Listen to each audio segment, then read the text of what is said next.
அத்தியாயம் 20 மணியம்மை மறைந்தார். கட்சி தொடங்கி 5 ஆண்டுகளில் ஆட்சியை பிடித்துவிட்ட போதும் அதை வெற்றிகரமாக நடத்துவதில் எம்ஜிஆர் பலத்த நெருக்கடிகளை எதிர்கொள்ள வேண்டியிருந்தது.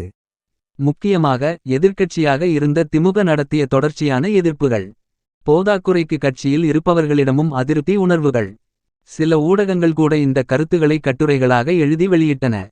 1978 ஜனவரி மாத இந்தியா டுடே ஆங்கில ஏடு வெளியிட்ட கட்டுரையில் நூற்றுக்கணக்கான திரைப்படங்களில் கதாநாயகனாக நடித்து வெற்றி பெற்ற எம். ஜி. ராமச்சந்திரன் தமிழ்நாட்டு அரசியல் பந்தயத்தின் ஒவ்வொரு கட்டத்திலும் முன்னாள் முதலமைச்சரும் தற்போதைய எதிர்க்கட்சி தலைவருமான கருணாநிதியிடம் தோற்று வருகிறார். கருணாநிதி தற்போது ஆட்சி பொறுப்பில் இல்லை என்றாலும் இந்திரா காந்திக்கு எம்ஜிஆர் தருகிற ஆதரவையும் தமிழ்நாட்டில் புயலால் ஏற்பட்ட பேரழிவையும் பயன்படுத்திக் கொண்டு அரசியலில் எம்ஜிஆரின் சாதுரியமற்ற தன்மையை கருணாநிதி அம்பலப்படுத்திவிட்டார் என்று எழுதியது. கல்கத்தாவில் இருந்து வெளிவரும் சண்டே ஆங்கில ஏட்டிலும் எம். ஜி. ஆர் பற்றிய கட்டுரை வெளியானது. அதில் இந்திரா காந்திக்கு எதிராக திமுக நடத்திய ஆர்ப்பாட்டத்தை சமாளிப்பதிலும் கூட எம். ஜி. ஆர் பெரும் தவறு செய்துவிட்டார். அரசியல் முதிர்ச்சி பெற்ற திமுக தலைவரான கருணாநிதியோ சட்டமன்றத்தினுள் தனது மதிநுட்பமான தாக்குதல்களாலும் வெளியே பொதுமக்களிடம் உள்ள நேர்த்தியான உறவாலும் பிரசாரத்தாலும் வெற்றி மேல் வெற்றி குவித்து வருகிறார். அரசை தாக்குவதற்கு கிடைக்கும் எந்த வாய்ப்பையும் அவர் தவற விடுவதில்லை என்று எழுதியது. இந்த சூழ்நிலையில்தான் எம். ஜி. ஆருக்கு வினோதமான ஓர் எண்ணம் வந்தது. பிப்ரவரி 11 1978 அன்று பாளையங்கோட்டையில் நடைபெற்ற அரசு விழா ஒன்றில் பேசிய முதலமைச்சர் எம். ஜி. ஆர் விரைவில் மீண்டும் சினிமாவில் நடிக்க இருப்பதாக அறிவித்தார். மேற்கு வங்க முதலமைச்சராக இருந்த டாக்டர் பி. சி. ராயை அதற்கு முன்னுதாரணமாக எடுத்துக்கொண்டார் எம். ஜி. ஆர். அவர் தொழில்முறை மருத்துவர் என்பதால் ஒரே சமயத்தில் முதலமைச்சராகவும் மருத்துவராகவும் செயல்பட்டார். அதைப் போலவே தன்னாலும் நடிப்பு பதவி இரண்டையும் சமாளிக்க முடியும் என்றார் எம். ஜி. ஆர். உண்மையில் எம். ஜி. ஆரின் அறிவிப்புக்கு பின்னால் இருந்தது ஒரு திரைப்படம். அதன் பெயர் நெஞ்சுக்கு நீதி. திரைப்பட இயக்குனர் பஞ்சுவும் அவருடைய நண்பரும் இணைந்து தயாரிக்கும் அந்த படத்துக்கு கதை வசனத்தை கருணாநிதி எழுதுகிறார் என்று அறிவிப்பு வெளியானது. அதைத் தொடர்ந்தே தானும் நடிக்கப் போவதாக அறிவித்தார் எம். ஜி. ஆர். நடித்துக் கொண்டிருந்த எம். ஜி. ஆர் அரசியலுக்கு வந்தபோது அவருக்கு அறிவிக்கப்படாத ஆலோசகராக விளங்கிய இந்திய கம்யூனிஸ்ட் கட்சியின் கல்யாண சுந்தரம் எம். ஜி. ஆரின் இந்த அறிவிப்பை கடுமையாக எதிர்த்தார். பதவியில் இருந்து கொண்டே நடித்தால் அதிகாரத்தை தவறாக பயன்படுத்தும் நிலை ஏற்படும் என்று எச்சரித்தார் கல்யாண சுந்தரம். பிறகு எம். ஜி. ஆர் திரைப்படத்தில் நடிக்க இருப்பது குறித்த செய்திகள் எதுவும் வெளியாகவில்லை. மார்ச் 16 1978. பெரியாருக்கு பிறகு திராவிடர் கழகத்தின் தலைமை பொறுப்பில் இருந்த மணியம்மை நெஞ்சுவலி காரணமாக மரணம் அடைந்தார். திராவிடர் கழகத்தில் பிளவு ஏற்படுவதற்கும் திமுகவின் உருவாக்கத்துக்கும் காரணமான மணியம்மையின் மறைவு குறித்து திமுக தலைவர் கருணாநிதி எழுதிய வாசகங்கள் முக்கியமானவை. பெரியாருக்கு துணையாக இருந்து தன்மான இயக்கத்தையும் திராவிடர் கழகத்தையும் வளர்த்தார்கள் என்பது மட்டுமல்ல, பெரியாருக்கு பிறகும் அவரது கொள்கைகளை காக்க ஓயாது உழைத்தார்கள். நமது திமுகழகத்தின்பாலும் கழகத்தினர் மீதும் அளவற்ற அன்பு கொண்ட ஒரு தாய் உள்ளத்தை பறிகொடுத்துவிட்டோம். மணியம்மையின் மறைவுக்கு இரங்கல் தெரிவிக்கும் வகையில் ஒரு வாரத்துக்கு திமுக கொடிகள் அரைக்கம்பத்தில் பறக்கவிடப்பட்டன. மார்ச் 19 1978 தேதியிட்ட முரசொலியில் யார் எங்கே இருந்தாலும் என்ற தலைப்பில் மணியம்மையின் மறைவு குறித்து கட்டுரை ஒன்றை எழுதினார் திமுக தலைவர் கருணாநிதி. அதில் பழைய நினைவுகளை அசைபோட்டிருந்த அவர் திராவிடர் கழகத்தை வழிநடத்த இருக்கும் கி. வீரமணிக்கு வாழ்த்துகளையும் தெரிவித்தார். மாநிலங்களவையில் தமிழகத்துக்கான 6 இடங்கள் காலியாக இருந்தன. தமிழக சட்டமன்ற மேலவையிலும் சில இடங்கள் காலியாக இருந்தன. அவற்றுக்கான தேர்தல்கள் அறிவிக்கப்பட்டன. சட்டமன்றத்தில் திமுகவுக்கு இருக்கும் பலத்தை கொண்டு ஒருவரை மாநிலங்களவை மற்றும் சட்டமன்ற மேலவைக்கு தலா ஒரு உறுப்பினரை அனுப்ப முடியும் என்ற நிலை இருந்தது. திமுக சார்பில் மாநிலங்களவைக்கு வை.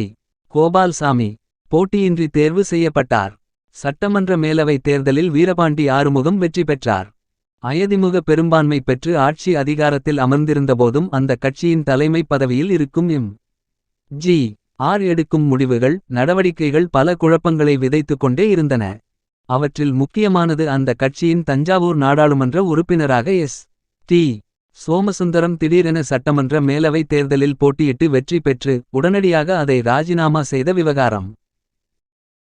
4 ஆண்டுகளுக்கு நாடாளுமன்ற உறுப்பினராக தொடர முடியும் என்ற சூழலில் எதற்காக சட்டமன்ற மேலவைக்கு அவர் போட்டியிட்டார் அல்லது நிறுத்தப்பட்டார் என்பது புரியாத புதிராகவே இருந்தது.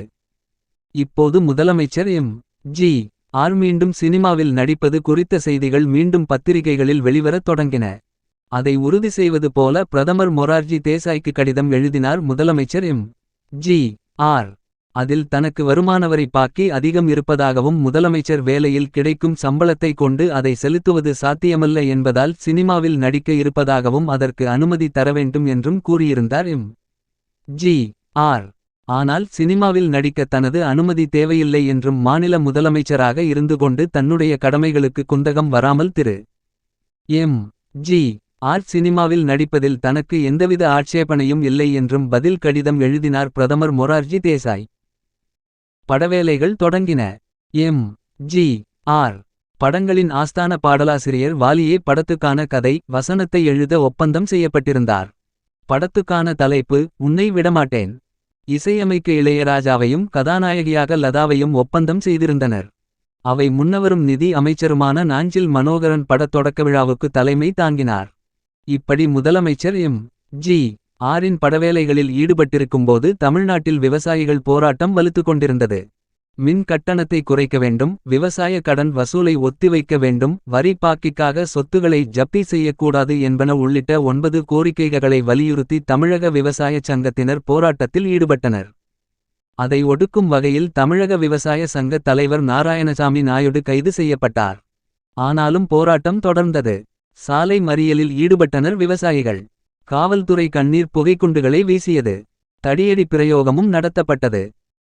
வேடச்சந்தூரில் போராட்டம் பெரிதாக உருவெடுக்கும் என்று அரசுக்கு தகவல் சென்றது. ஆயுதம் தாங்கிய காவலர்கள் வரவழைக்கப்பட்டனர். கூடியிருந்த விவசாயிகள் மீது முதலில் கண்ணீர் புகைக்குண்டுகள் வீசப்பட்டன. பதிலுக்கு கற்களை வீசினர் விவசாயிகள். போதாது, துப்பாக்கியை தூக்கிவிட்டது காவல்துறை. காசிப்பாளையம் சுப்பிரமணியம், ஐயா கவுண்டன்பட்டி சின்னச்சாமி, விடுதலைப்பட்டி சின்னசாமி, நாவலூர் நாச்சிமுத்து உள்ளிட்ட விவசாயிகள் தோட்டாக்களுக்கு இரையாகினர். நிலைமை கட்டுக்கடங்காமல் போகவே இராணுவம் வரவழைக்கப்பட்டது. ஆனாலும் போராட்டம் ஓயவில்லை. கோரிக்கைகளோடு துப்பாக்கிச் சூட்டுக்கான கண்டனமும் சேர்ந்து கொண்டது. சாலை மறியல், கல்வீச்சு, மீண்டும் துப்பாக்கிச்சூடு. திண்டுக்கல் சானார்பட்டியில் ஆரோக்கியசாமி என்பவர் துப்பாக்கிக் குண்டுக்கு இரையானார். மரங்களை வெட்டி சாலைக்கு குறுக்கே போட்டதால் போக்குவரத்து ஸ்தம்பித்தது. அதன் பிறகு விவசாயிகள் சங்கத்துடன் பேச்சுவார்த்தை நடத்தி ஒரு வழியாக போராட்டத்தை முடிவுக்கு கொண்டு வந்தார் முதலமைச்சர் எம். ஜி. ஆர். அந்தச் சமயத்தில் தொடங்கப்பட்ட உன்னை விடமாட்டேன் திரைப்படம் பாதியிலேயே நின்று போனது. 1978 ஜூலை மாதத்தில் விழுப்புரத்தில் தாழ்த்தப்பட்ட வகுப்பினருக்கும் மேல்சாதி மக்களுக்கும் இடையே ஏற்பட்ட ஒரு மோதல் சம்பவம் மெல்ல மெல்ல வளர்ந்து கலவரமாக மாறியது. இறுதியில் தாழ்த்தப்பட்ட இனத்தைச் சேர்ந்த 12 பேர் கழுத்து நெரிக்கப்பட்டு கத்தியால் குத்தப்பட்டு படுகொலை செய்யப்பட்டனர். ஒட்டுமொத்த தமிழகத்தையும் உலுக்கிப் போட்டுவிட்டது இந்த கொடூர சம்பவம். விஷயம் திமுகவின் நாடாளுமன்ற உறுப்பினர் ஏ. வி. பி. ஆசைத்தம்பி மூலம் டெல்லிக்குச் சென்றது. அதற்கு பதிலளித்த பிரதமர் மொரார்ஜி விழுப்புரத்தில் காவல்துறையினர் முன்கூட்டியே போதுமான நடவடிக்கைகளை மேற்கொள்ளவில்லை. இதில் நிர்வாகம் தோல்வி அடைந்து இருக்கிறது. காவல்துறையினர் தடுப்பு நடவடிக்கைகளை மேற்கொண்டிருக்க வேண்டும். தமிழ்நாட்டில் முதலமைச்சரின் கவனத்துக்கு இதை கொண்டுவந்து இதற்கு பொறுப்பான நபர்களை தண்டிக்குமாறு கூறியிருக்கிறேன் என்று கூறிய மொரார்ஜி தேசாய் விழுப்புரம் கலவர பகுதிகளை பார்வையிட எம். பிக்கள் குழு ஒன்று டெல்லியில் இருந்து அனுப்பப்படும் என்றும் கூறினார். அந்த நொடியில்தான் எம். ஜி. ஆருக்கு மாநில சுயாட்சி நினைவுக்கு வந்தது. தன்னுடைய ஆளுகையின் கீழ் இருக்கும் மாநிலத்தில் நடைபெற்ற சம்பவம் குறித்து எதற்காக மத்திய அரசு குழு அனுப்ப வேண்டும் என்று யோசித்தார். உடனடியாக பிரதமர் மொரார்ஜிக்கு தந்தி அனுப்பினார். விழுப்புரம் சம்பவம் தொடர்பாக நீதி விசாரணைக்கு உத்தரவிடப்பட்டுள்ளது. இந்த நேரத்தில் எம். பிக்கள் குழு வந்தால் விசாரணை பாதிக்கப்படும். உடனடியாக எம். பிக்கள் குழுவை அனுப்பும் திட்டத்தை கைவிட்டார் பிரதமர் மொரார்ஜி தேசாய். சிக்மகளூர் இடைத்தேர்தல் நெருக்கடி நிலைக்கு ஏற்பட்ட தோல்விக்கு பிறகு இந்திரா காந்தி தீவிர அரசியலுக்கு வர எத்தனித்த சமயத்தில் அறிவிக்கப்பட்ட தேர்தல் இது. அதில் போட்டியிட இந்திரா காந்தி முடிவு செய்திருந்தார். அவரை எதிர்த்து ஜனதா கட்சியின் சார்பில் வீரேந்திர பாட்டீல் நிறுத்தப்பட்டார். இந்த தேர்தலில் தமிழகத்தைச் சேர்ந்த திமுகவும் அதிமுகவும் முக்கிய கட்சிகளாக கருதப்பட்டன. காரணம், அந்த தொகுதியில் 85,000 தமிழர்கள் வாக்காளர்களாக இருந்தனர். ஜனதா கட்சி வேட்பாளருக்கு திமுக ஆதரவளிக்க வேண்டும் என்று கோரிக்கை விடுத்தார் ஜார்ஜ் பெர்னாண்டஸ். பழைய அவமதிப்புகளை எல்லாம் ஓரங்கட்டிவிட்டு வீரேந்திர பாட்டீலுக்கு ஆதரவு அளித்தது திமுக. அதிமுக என்ன செய்யப்போகிறது? எம். ஜி. ஆர் பேசினார். நெருக்கடி நிலையை இந்திரா காந்தி செயல்படுத்தியபோது நாட்டில் கட்டுப்பாடும் ஒழுங்கும் சீராக இருந்தன. தமிழ்நாட்டில் திமுக ஆட்சிக்கு முற்றுப்புள்ளி வைக்கப்பட்டது. இந்திரா காந்தி ஜனநாயக பண்பை கைவிட்டவர் அல்ல. இன்னும் ஓராண்டு காலம் அவர் ஆட்சியில் இருந்திருக்கலாம் என்ற உரிமை அவருக்கு இருந்தது. ஆனாலும் பொதுத்தேர்தலை அறிவித்தார் இல்லையா? மேலும் ஒழுங்காக ஜனநாயக பண்பு தவறாமல் நடந்த தேர்தல் அது. இந்திரா காந்தியை தோற்று போனது இதற்கு சாட்சி அல்லவா? இதற்கு மேல் சொல்வதற்கு என்ன இருக்கிறது? இந்திரா காங்கிரசுக்கு ஆதரவு தெரிவித்தது அயதிமுக. இறுதியில் இந்திரா காந்தியே வெற்றி பெற்றார். டிசம்பர் 23, 1978 அன்று திருச்சியில் இந்தி எதிர்ப்பு மாநாட்டுக்கு அழைப்பு விடுத்தது திமுக. மாநாட்டை திறந்து வைத்தவர் மாநிலங்களவை உறுப்பினர் வை. கோபால்சாமி. இந்த இடத்தில் முக்கிய செய்தியொன்றை பதிவு செய்து விடலாம். 10 ஆகஸ்ட் 1978 அன்று மாநிலங்களவையில் இந்தி திணிப்பு குறித்த தீர்மானம் ஒன்றை திமுகவின் முரசொலி மாறன் கொண்டு வந்தார். அது தொடர்பான விவாதங்கள் தொடங்கின. தீர்மானத்தின் மீது பேசுவதற்கு வை. கோபால்சாமிக்கு வாய்ப்பு கிடைத்தது. பேசினார். இடையில் குறுக்கிட்டார் மாநிலங்களவை தலைவர் பி. டி. ஜாட்டி. உங்களுக்கு பிரதமர் மொரார்ஜி தேசாய் பதிலளிக்க இருக்கிறார் என்றார் ஜாட்டி. உடனே வை. கோபால்சாமி பிரதமரை நோக்கி திரும்பினார். இந்த மன்றத்தில் எனது கைகளில் உள்ள இக்கடிதங்களை நான் கிழித்தெறிவதைப் போல இந்தியை திணிக்கும் இந்தி வெறியர்களின் ஒவ்வொரு முயற்சியும் கிழித்தெறியப்படும் என்று ஆவேசமாக பேசினார். அடுத்த நொடி தன் கையில் இருந்த கடிதங்களை எல்லாம் சுக்குநூறாக கிழித்தெறிந்தார். இந்தி திணிப்பை அத்தனை ஆவேசத்துடனும் துணிச்சலுடனும் கண்டித்தவர்களுள் வை. கோபால்சாமி முக்கியமானவர். அவர் திறந்து வைத்த அந்த மாநாட்டில் பல முக்கிய தீர்மானங்கள் நிறைவேற்றப்பட்டன.